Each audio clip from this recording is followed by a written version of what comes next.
If it ain't Nolazine TV, don't put it on. Alright. What's up, y'all? It's your boy J-Rix checking in with Nolazine TV. You're rocking with us now.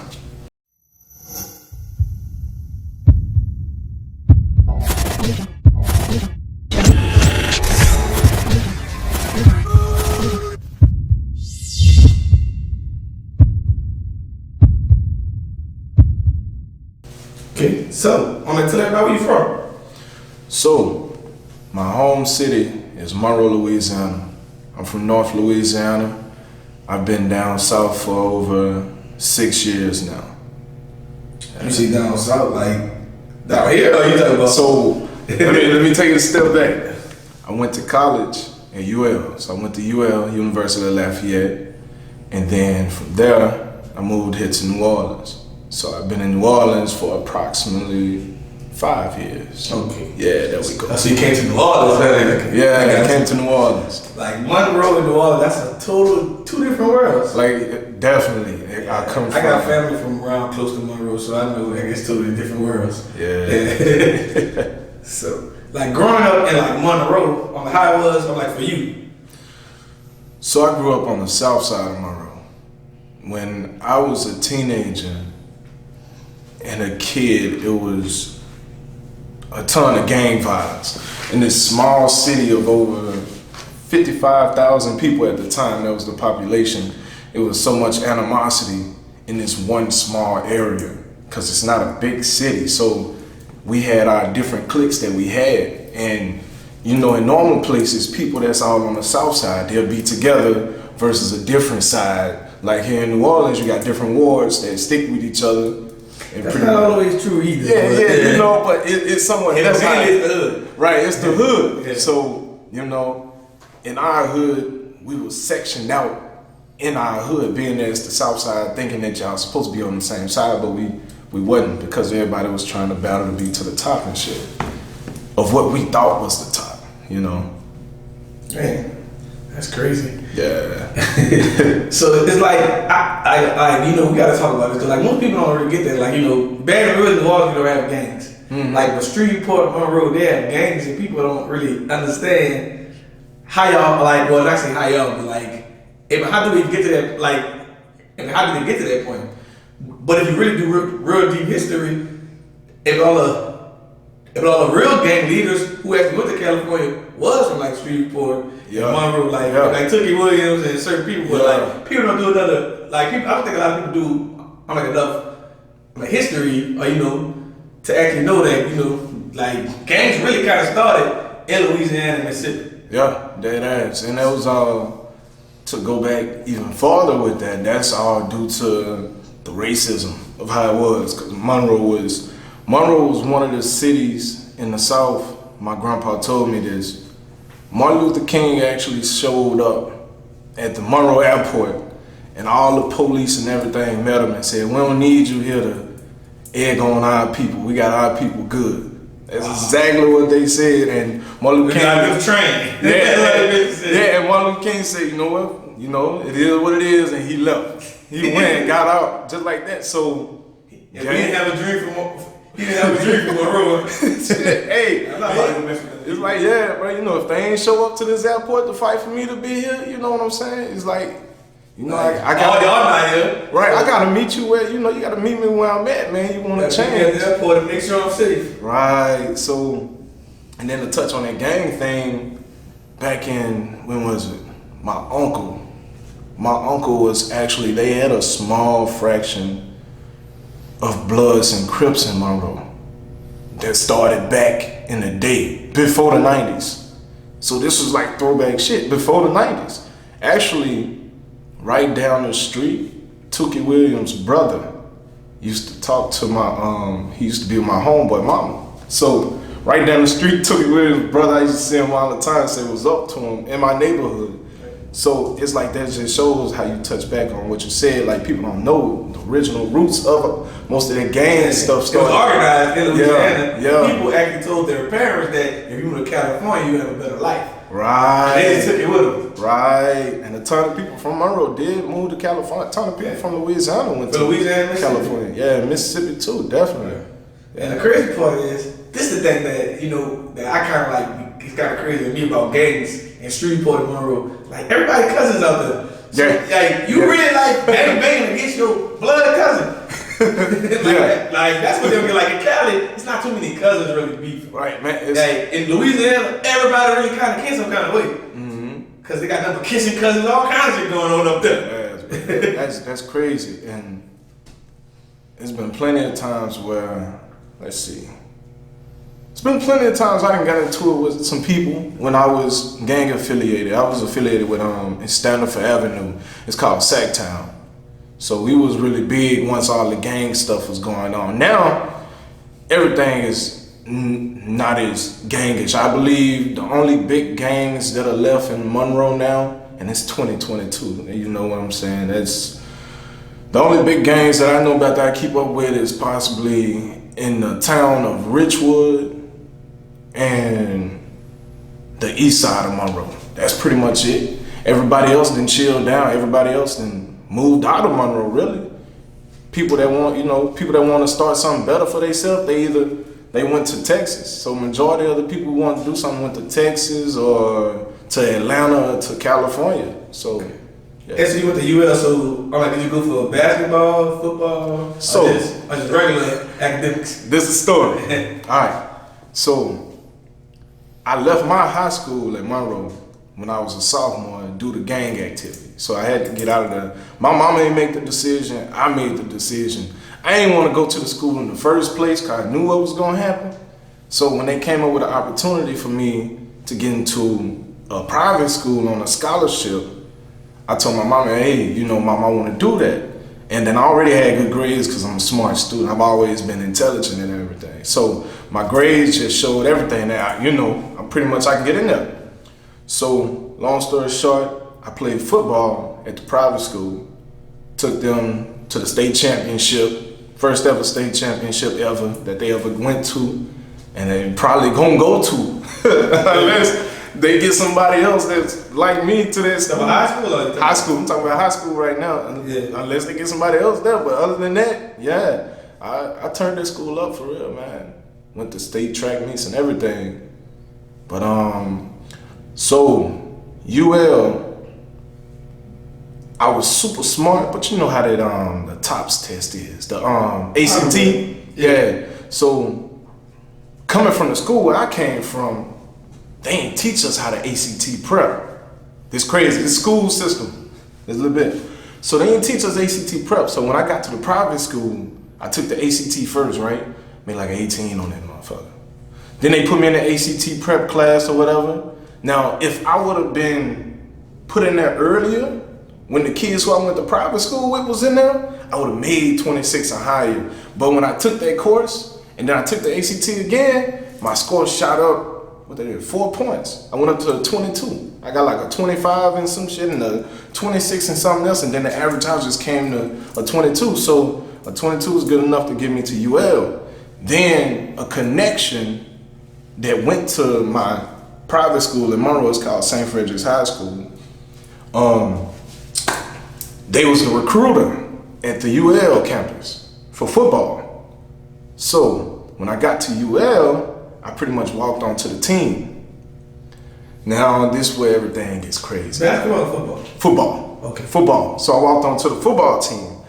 But this is where everything gets crazy at. When you hear that stuff where professors be failing kids purposely, that shit is true. That's true. So I had some classes that I literally already taken in high school, but due to that, I ain't taking them as AP. They ain't count in college, So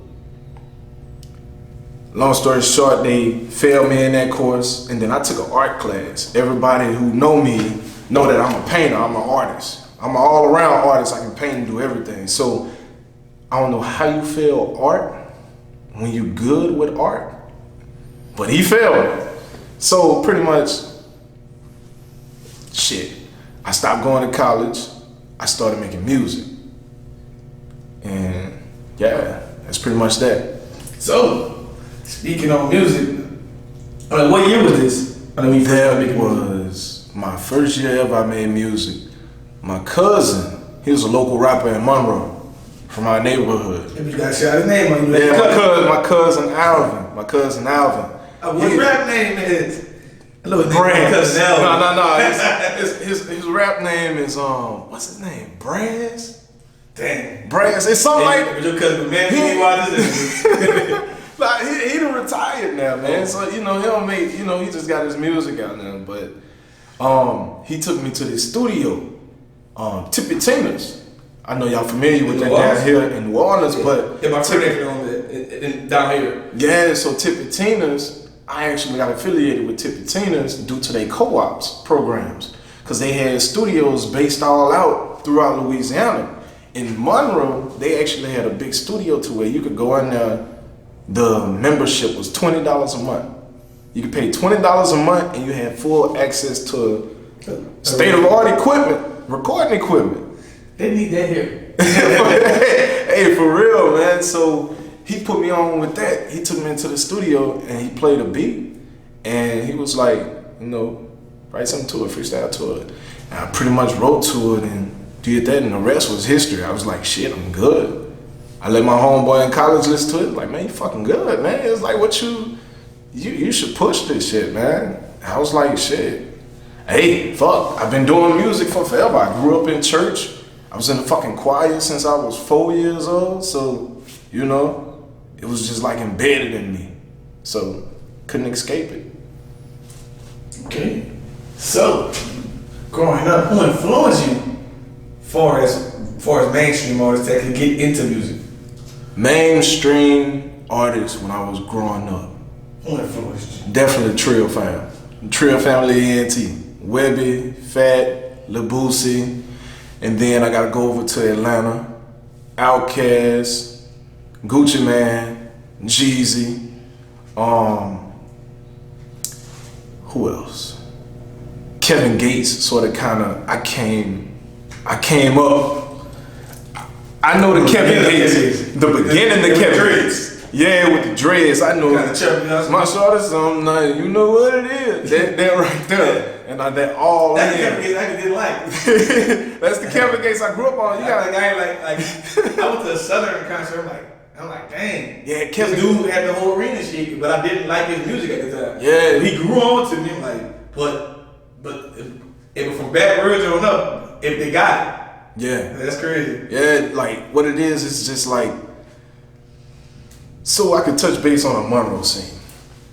If you listen to artists in Monroe, it's almost like Baton Rouge and Monroe have the same sound. Because all Baton Rouge is just a bigger country city. Yeah. So think about it's actually the capital. Right, it's the capital, But when people think of Louisiana, they think of New Orleans first. Right, think of New Orleans. Believe it or not, before Louisiana, it was New Orleans. Well, this is another topic I was giving people. Like, most people never get it why people from New Orleans don't say they from Louisiana. Right. And that's one of the main reasons. But everybody from New Orleans don't know why they say that. Like, they don't realize that New Orleans is 300 years old. Right. And Louisiana is 200, something like that. Yeah, something but like that. I think also there's another part of Louisiana that's older than Louisiana. I think it's Natchez. Could be. It's like two places where the French found first. Yeah. Before Louisiana was. Or it could be Lake Providence, possibly. I don't know. I know New Orleans is 300 some years old now. Yeah. And it's older than like you probably would never hear a New Orleans person say they're from Louisiana. They don't even say New Orleans, Louisiana. They go say from New Orleans. You should just know what it is. Right. Definitely.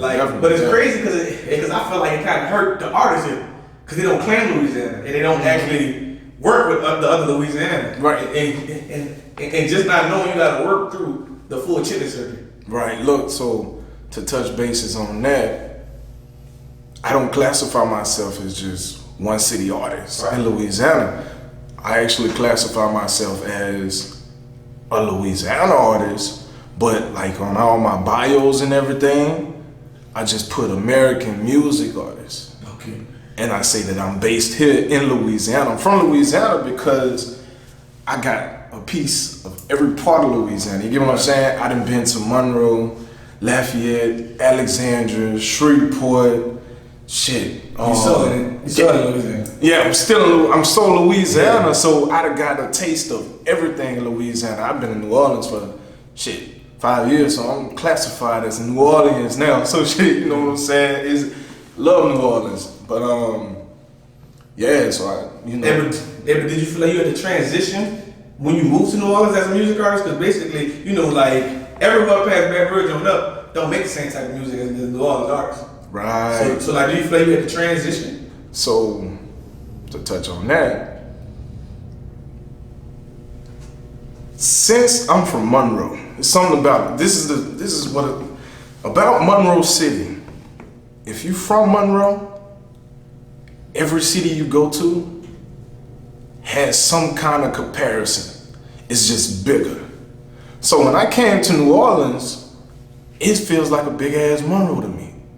everywhere I go, it feels like a better big ass Monroe. So it just feels better. Well, you just see a lot more people. Right, you just see a lot more people and better culture. That's pretty much it. You don't see like the country culture of what, you know, flannels and shit. You see more fashion and shit, you know what I'm saying? Right. And if you want to see horses and shit, you go out into the east. Or to the lower ninth ward. Yeah, to the lower ninth ward. These people gonna be mad at you, right. We got no damn horses. You know, but shit, I see this and shit, you know what I'm saying? So, and then Holly Grove, believe it or not, Holly Grove really reminds me of Monroe. Cause they got like certain parts and certain hoods that like still fight chickens. They got different things in New Orleans, but you gotta really be deep in those hoods to see that. Yeah, definitely. You ain't gonna just see that for flying and driving the interstate. Right, yeah. Definitely. Since I'm from Louisiana and I'm from a country city and I done seen so much, some stuff bring that scenario like the energy there. They're like, oh, they got a little country in this too. The energy there, bro. You know what I'm saying? I'm like, yeah, definitely. I feel it. Okay. You know? So how did you come up? With your rap name? So, originally, I started out as J-Rax. So, J-Rax, I was like, man, I don't like it.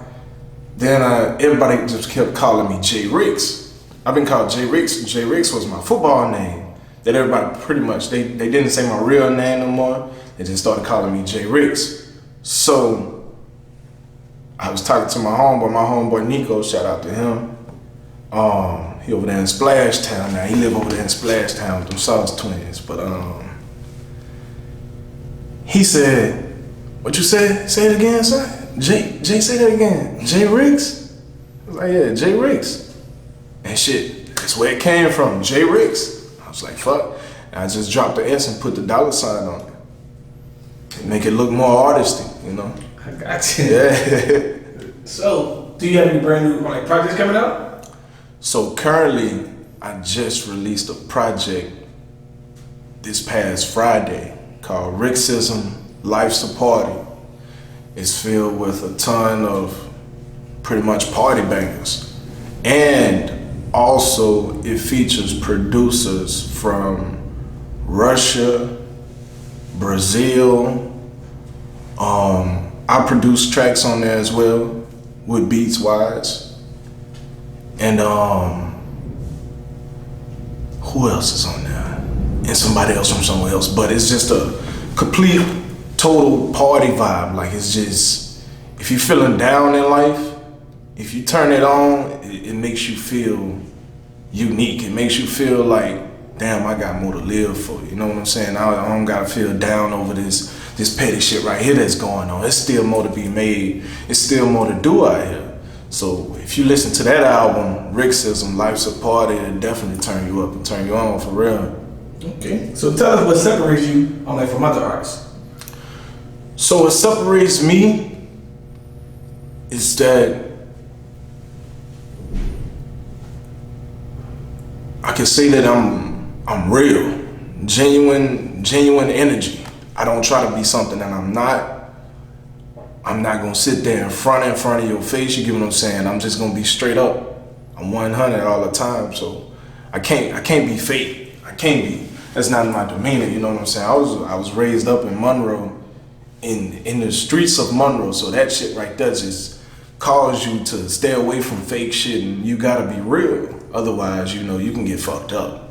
if you're not real and you just fake and you do a ton of fake shit. So I'm super real. I'm not sure how many other artists that say they real. I'm pretty sure it's a ton, but when I really say that, I really mean it, bro, because that's what I'm built on. I'm built on loyalty, honesty, realness, 100, for real, for real. Okay. So, being in the music industry for a while now, tell us what you enjoy most about it, and tell us what you actually hate about it. So what I enjoy the most about it is the creation part. The fact that you can listen to an instrumental that's been constructed of different stems and put together, and then you go inside of your mind as an artist and pull something out and put it on a sheet of paper, and then you rap it into the microphone, and then it gets mixed in and everything is layered out, and then you hit a masterpiece. Bro, that's fucking amazing. That's like how people be building these big ass skyscrapers. They start on the computer with a design and shit, and then now you look at it, you know what I'm saying? You got, you know, whatever big ass, Dubai for instance, you got all them futuristic ass looking buildings, Japan, futuristic ass, Tokyo, everywhere, you know what I'm saying? What they have all the skyscrapers and shit. So the creation part about it. What I dislike about the music industry now is that it's so saturated down, and a part of that just comes from people not being real with their people, you know what I'm saying? And they don't want to hurt feelings. Most people be in their feelings about it, but it's not about hurting feelings. Sometimes you gotta be real with your loved ones, you know what I'm saying? And I feel like that's one way to keep the saturation down in the music industry, because for one thing I realized, I'm self-labeled, so I'm signed on to my own label, Pure Existence Music Group, so I don't look for another label or anything, but I recognize that labels just look at people for pretty much numbers wise now. It's not like that talent search. If they look for talent search, it'd be in other genres like pop and R&B and, you know, rock and shit like that. They look for superstars in that now. But as far as hip hop is very saturated down. And I say that's due to the DSPs and the streaming era now. Okay. Yeah. So, do you feel like you have to move out of Louisiana? I'm like, once your music career actually, reach a certain milestone? No, but I am looking forward to moving from Louisiana, because I'm just looking for a change. That's it. You know, ain't nothing wrong. If they just gotta move over to Texas, Bro, believe it or not, you say that, man, but I don't want to go to Texas. But shit, Texas is looking like it's leaning that way, because a lot of people fuck with my music in Texas. It's just Texas. You can find so much support because there's so many people there. Right, and it's like they got 2 million people stay in Houston. Right, for real. You can choose Houston, Dallas, Austin. You gonna find some people that's gonna support you. For real, fucking right. And it's like I say, Texas is majority of my audience, and just gotta go out there and make it happen, man. You know, it is what it is, shit. All right. But Louisiana always home though. Yeah, it's always home. Yeah, that's the reason why most people from Louisiana move to Texas, because they can always go back. They can always go right back. Right. So drive in them with a hour skip. So, tell us, what's next for you? Do you plan on starting your own label, dropping merch, having bigger features, etc., etc.? So right now, I currently have a merch store out right now. It's called Rick's Global, www.ricksglobal.com. You can go on there and you can buy all my merch and everything. As far as features, I am looking for it, and I'm looking into features now. And I'm trying to touch bases with pretty much, I want to do a feature with every artist that's in my caliber of music in each state. So that's like that's a good idea. Yeah, that's right. That's what I'm building audience. Right, I want to build an audience, and then also I want to get an experience of their culture, you know. Right. So, you know, I feel good like it'd be Louisiana with whatever culture that is. Sort of kind of how I've been seeing this, a lot of New Orleans artists have been getting features with Detroit rappers and shit. You know, so that's fire. That's pretty fucking fire. So yeah, definitely features. And far as making any new music, I'm about to create a from the beginning music video series. So for y'all to better understand me as a music artist, I'm gonna take you all the way back to my first ever album, I Am That I Am. And I'm pretty much gonna run with it from there. Okay. And also, last but not least, tell everyone, what can they find you on social media and just other music platforms? So you can find me on Twitter, Facebook, and Instagram at I am JAYRICKS. And on all of the streaming platforms, I'm on everything. You type in JAYRICK$, and I'll pop up on all of it. Everything from Audio Mac, Apple Music, Tidal, you name it. I'm in other countries as well. I'm everywhere. Gotta be everywhere. You know. Gotta get the real out. All right, we done. Most definitely. Nolazine, make them scream. Nolazine. Make them SCREAM. Scream. Nolazine, make them scream. You heard me.